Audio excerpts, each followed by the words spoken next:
जय श्री श्याम सभी को। तो आज हम कंटिन्यूटी एंड यूनिफॉर्मली कंटिन्यू जो कि हमारा मैट्रिक्स स्पेस चल रहा था उसकी थर्ड यूनिट को करते हैं। ठीक है, आज ही कर लेंगे। ये थर्ड यूनिट कंप्लीट, ज़्यादा बड़ी नहीं है क्योंकि इसमें uniform continuous and uniformly continuous की डेफिनेशन ही करनी है आपको एंड थोड़ी बहुत थ्योरम्स है तो मैं आपको बीच बीच में कराती जाऊँगी। ठीक है, तो चलिए। वैसे भी 2 दिन की छुट्टी हो चुकी है, 2 दिन से वीडियो नहीं बनाई थी क्योंकि थोड़ा बोलने में दिक्कत हो रही थी, कोल्ड हो रखा था। तो कोई नहीं, अब ठीक है। तो अब चले, अब अपनी वीडियो कंटिन्यूस रहेंगी। ठीक है, तो आज हम इस यूनिट को ख़त्म कर लेंगे एंड जो आपकी 4th यूनिट है ना, कॉम्पैक्ट एंड कनेक्टेडनेस, वो ऑलरेडी मैंने करा दिया था क्वेश्चन में आपको। ठीक है, जिसमें आपकी बोल्जानो-वैस्लो थ्योरम भी थी। तो भाई किसी ने नहीं देखी है तो 4th यूनिट हमने ऑलरेडी डिस्कस कर ली थी। ठीक है, तो आज हमारी ये मैट्रिक्स स्पेस की लास्ट यूनिट है। उसके बाद फिर से हम अपने क्वेश्चंस पे आ जाएंगे जहाँ से हमने छोड़े थे। ठीक है, तो चलिए स्टार्ट करते हैं अपनी वीडियो। तो जैसे कि आपको यहाँ पे दिया हुआ है कंटिन्यूस फंक्शन क्या होता है। ठीक है, कोई भी फंक्शन को हम कंटिन्यूस कब कहेंगे, पहले मैं ये बताती हूँ आपको, फिर हम इसकी डेफिनेशन पढ़ेंगे।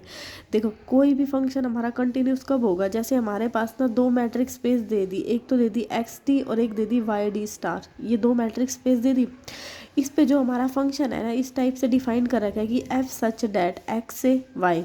ठीक है, और फंक्शन गया क्या, एक्स पे हमने कौन सी एलिमेंट लिए, एक्स डी मैट्रिक्स स्पेस, और वाई पे कौन सी मैट्रिक्स स्पेस है, Y D star matrix space. ठीक है, हमने एफ से कोई एक एलिमेंट ले लिया ए जो कि एक्स में बिलोंग कर रहा है। फॉर एवरी एप्सिलॉन क्या दे दिया, ग्रेटर देन 0। तो एक डेल्टा इस टाइप से एग्जिस्ट होगा कि जो इनकी इमेज है ना, जो फर्स्ट वाले की डी ऑफ एक्स है, वो क्या हो जाएगी, लेस देन डेल्टा।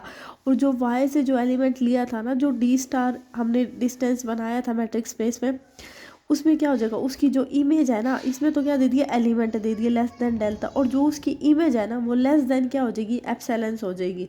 तब हम कहेंगे कि सिंपली जो हमारी मैट्रिक्स स्पेस एक्स डी है वो क्या होगी, कंटिन्यूस। समझ में आया, नहीं आया, दोबारा देखते हैं एक बारी। देखो, मैंने यहाँ पे क्या बोला कि हमने 2 मैट्रिक्स स्पेस ले ली, सिंपल बता रही हूँ बिल्कुल, कि एक तो ले ली एक्स डी और एक ले लिया वाई डी स्टार। ठीक है, हमने ना एक मैपिंग डिफाइन कर दी। मैपिंग किस टाइप से डिफाइन करी है कि एक्स से वाई तक, जो इसमें हमने एक्स में जो एलिमेंट थे वो तो हमारे क्या थे, एक्स डी मैट्रिक, और वाई की जो मैट्रिक स्पेस ली हमने Y D star metric space. ठीक है, हमने एक्स में से या फिर एफ में से बोलो, जो हमने मैपिंग डिफाइन करी, हमने ना एक एलिमेंट ले लिया ए। वो ए एलिमेंट किस टाइप से है कि सारे के सारे जो एप्सिलॉन है ना वो ग्रेटर देन क्या हो जाएंगे, 0। और जब ये चीज़ हम एक एलिमेंट ले ए, उस पे जब हमने कंडीशन लगाई, वो जो उसके एलिमेंट आए वो ग्रेटर देन क्या हो गया, एप्सिलॉन। एप्सिलॉन की वैल्यू ग्रेटर देन 0 होती है, यू नो। तो उस पे ना एक डेल्टा इस टाइप से एग्जिस्ट हो गया, मतलब उस पे कि वो भी क्या, ग्रेटर देन 0। और जब हमने इस पे ना क्या लगाया, मैट्रिक्स स्पेस लगाया डी ऑफ एक्स है, वो लेस देन क्या हो गया, डेल्टा। और जो इसकी इमेज आई ना, जो वाई में इमेज आई, वो हमारी क्या होगी, D star F of x F of A less than क्या होगी, वो एप्सिलॉन होगी। तो हम कहेंगे जो मैट्रिक्स एक्स डी है वो हमारी क्या हो जाएगी, कंटिन्यूस। आई समझ में, बिल्कुल सिंपल वे में समझाया है। मतलब थोड़ा सा बाकी अगर किसी को ज़्यादा अच्छे से नहीं क्लियर हुआ है तो हम क्वेश्चन देख लेंगे, तब क्वेश्चन में आपका और भी क्लियर हो जाए, क्योंकि ये डेफिनेशन है। मैं डेफिनेशन को और मतलब इसका ना कोई लॉजिक भी नहीं बन रहा था जैसे मैं आपको बताऊं। ठीक है, तो मतलब फिर भी मैंने बहुत कोशिश की है इसको सिंपल वे में कराने की, जितना भी हो सके। तो होप सो आपको समझ में आया। इसमें मैंने आपको क्या बताया है कि हमने 2 मैट्रिक्स स्पेस लिया है।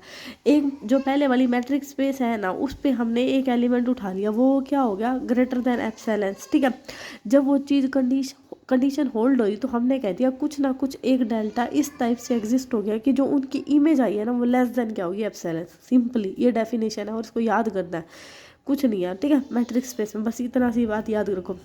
तो यहाँ पे देखो यही बात लिखी हुई है कि let X D and Y D star 2 matrix space ले ली, और हमने क्या मैपिंग डिफाइन कर दी, एफ सच डेट एक्स से Y be a mapping on X into Y. Then F is said to be continuous at all continues at a point a belong to f if for every delta greater than 0, मतलब epsilon greater than 0 there exist delta is greater than 0 such that D of X Y क्या हो गया, less than, जो वो जो हमने matrix space ली वो तो डेल्टा से क्या होगी, छोटी, और जो इनकी इमेज आ गई वो क्या होगी, एप्सिलॉन से छोटी। तो हम क्या कहेंगे, एफ हमारा क्या हो जाएगा, कंटिन्यूस फंक्शन। ठीक है, चलें आगे, आगे चलते हैं हम। ठीक है, अब ना ये कुछ थ्योरम्स हैं और इन थ्योरम्स को ना अच्छे से याद करना। ठीक है, पहले बता रही हूँ, अभी ये क्वेश्चन आएगा एक, मैं दिखाऊंगी आपको लास्ट ईयर कैसा क्वेश्चन आया था, तो इन थ्योरम को अच्छे से याद कर लेना। देखो एफ एंड जी हमें क्या दे दिया, continuous real value they the function की मैट्रिक्स स्पेस एक्स डी पे।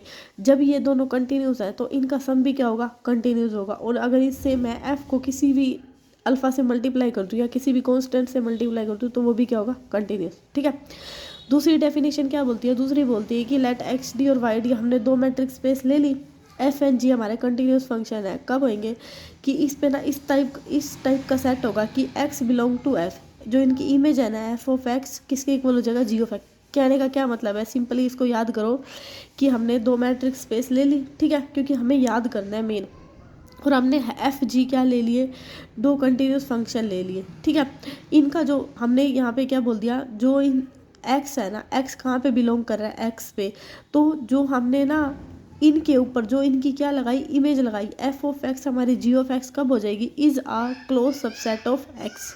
ठीक है, कहने का क्या मतलब है, इसमें ये चीज़ बोल रहा है कि एफ एंड जी कंटिन्यूस है तो वो दोनों जो फंक्शन है ना उनकी इमेज बराबर हो जाएगी, F of X is equal to G of X is a close, और वो क्या हो जाएंगे, ये कंटिन्यूस है तो वो उनकी जो इमेज आएगी वो क्या हो जाएगी, क्लोज हो जाएगी इसके सबसेट पे। ठीक है, आगे चले। नेक्स्ट जो इसी में है प्रॉपर्टीज लगा लो, थ्योरम लगा लो, क्योंकि ना एग्जाम मतलब इन्हीं के ऊपर से आते हैं क्वेश्चन। ठीक है, अभी भी जिसने अभी जो कल पेपर हुआ है 6 नवंबर को, जिसने मतलब ये एग्ज़ाम दिया था ट्रिपल का, उन्होंने अंदाज़ा लगा लिया होगा कि 2021 का पेपर करना कितना इम्पोर्टेंट है। और 2021 का पेपर करना नहीं, उन पेपर के जो कंसेप्ट दे रखे हैं ना, मतलब एक एक ऑप्शन को उठा के उस चीज़ को समझना कितना इम्पोर्टेंट है। तो जिन्होंने 6 नवंबर का पेपर दिया होगा ना, अभी जो हुआ ट्रिपल का, मैं कराऊंगी वो पेपर भी, अभी आ जाए, ऑफिशियली कुछ नहीं आया अभी, तो मैं आपको बता रही हूँ कि उस पेपर में क्या था आपका। अगर किसी ने 2021 का पेपर अच्छे से किया है ना, बिल्कुल एक एक क्वेश्चन को अच्छे से समझ के, भाई उसका पेपर क्लियर होने से कोई नहीं रोक सकता। ठीक है, लेकिन अगर किसी ने ऊपर ऊपर की मक्खन मलाई निकाल के ही किए थे ना क्वेश्चन, तो भाई उसके लिए हम कुछ नहीं कह सकते। तो भाई आप समझ सकते हो 2021 का पेपर आपके पढ़ना मतलब कितना इम्पोर्टेंट है, एक एक चीज़। ठीक है, तो भाई मैं अपने इस वीडियो में आपको एक एक ऑप्शन को एलिमिनेट करना सिखा रही हूँ, हर एक चीज़ सिखा रही हूँ। सो आपको पसंद आ रही होगी। ठीक है, क्योंकि हमारा टारगेट 2026 वाला है ट्रिपल का, और हमने वो क्लियर करना है। ठीक है, होप्स अगर आप मेरे साथ बने हुए हो तो ज़रूर हमारा पेपर क्लियर हो जाएगा। ठीक है, बाकी होप्स हो। तो चलिए स्टार्ट करते हैं। ये हमें नेक्स्ट थ्योरम क्या दे दी, हमें दे दी कि X D and Y D star क्या दे दिया। भाई मैं मानती हूँ, देखो ये चीज़ें याद करनी ना थोड़ी सी भाई आसान काम नहीं है, it's not a cup of cake. थोड़ा भाई आपको दिमाग लगाना पड़ेगा, थोड़ी मैं आपकी हेल्प कर रही हूँ। ठीक है, तो भाई याद तो करनी पड़ेंगी चीज़ें। ठीक है, बाकी कोई बात नहीं, हम धीरे धीरे सब कुछ याद करा दूंगी मैं आपको, तो टेंशन नो। ठीक है, अब एक्स डी एन ये थ्योरम्स याद ही करनी पड़ेंगी, इसका भाई कोई लॉजिक नहीं होता ना कोई वो होता।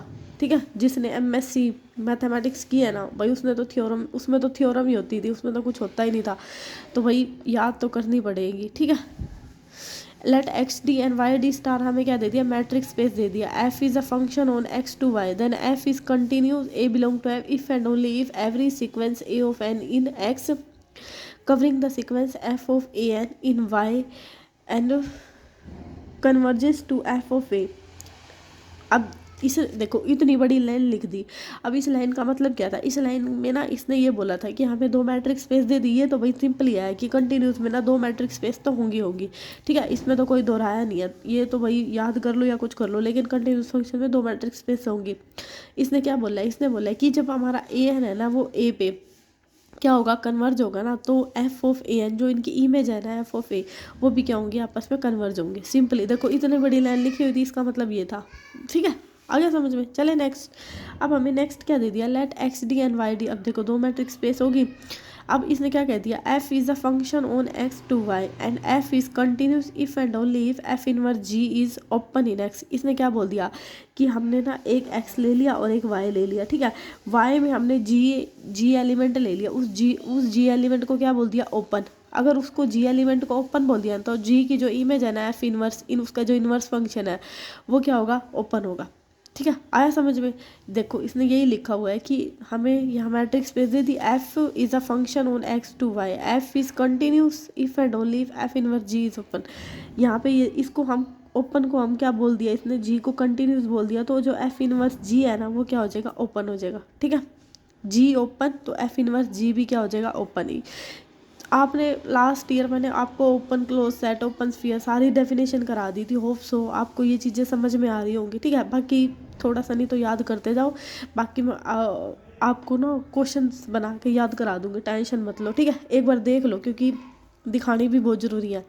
X D and Y D star भी हमें क्या, दो मैट्रिक्स स्पेस दे दी, हमें फंक्शन क्या दे दिया, एक्स से Y, F is continuous if and only if inverse. अब देखो इसमें भी क्या लिखा हुआ है, इसमें लिखा हुआ है कि हमने वाई में इसका एक सबसेट ले लिया जी, वो क्लोज होगा।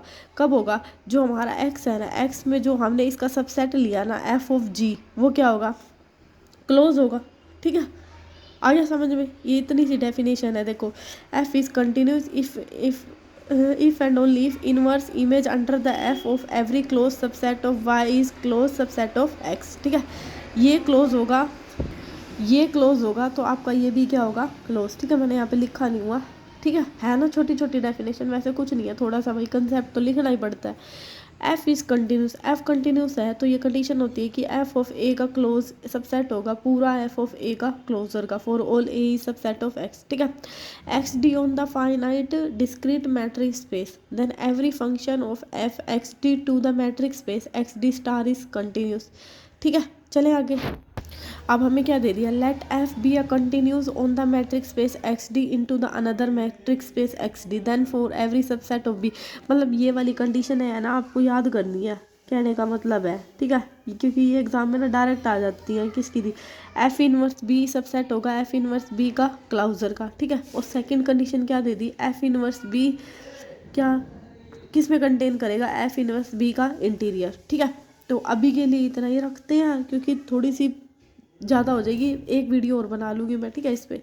तो आपको एक वीडियो और मिल जाएगी कल संडे को भी। तो अभी के लिए इतना ही, मिलते हैं कल, थैंक यू।